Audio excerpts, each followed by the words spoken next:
નમસ્કાર, જય શ્રી કૃષ્ણ, રાધે રાધે, નારાયણ. આપણે ધર્મશાસ્ત્રના અધ્યાય 1માં 1થી 16 શ્લોકોનું વાંચન કરી ચૂક્યા છીએ. હવે આપણે 17મા શ્લોકનું વાંચન કરીશું. તો આ 17મો શ્લોક આ રીતનો છે: યન્મમુત્તર્ય ભયવા સૂક્ષ્માસ્તસ્ય માનવા શ્રયંતી ષષ્ઠ તસ્માચ્છરી રમિયા ભૂષતસ્ય મૂર્તિ મનિક્ષિણા.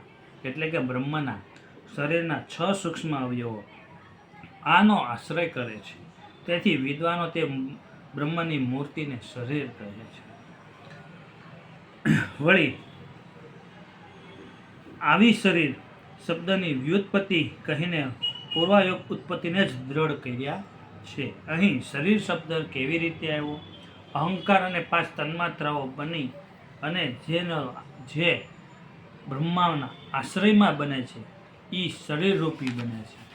ત્યારબાદ હવે આપણે 18મો અધ્યાય લેશું, જેમાં 5 મહાભૂતો તથા મનની ઉત્પત્તિ વિશે જાણીશું. તો અમારી વિડીયો ચેનલ સાથે જોડાયેલા રહો. જય શ્રી કૃષ્ણ, રાધે રાધે, નારાયણ, અને સબસ્ક્રાઈબ કરો.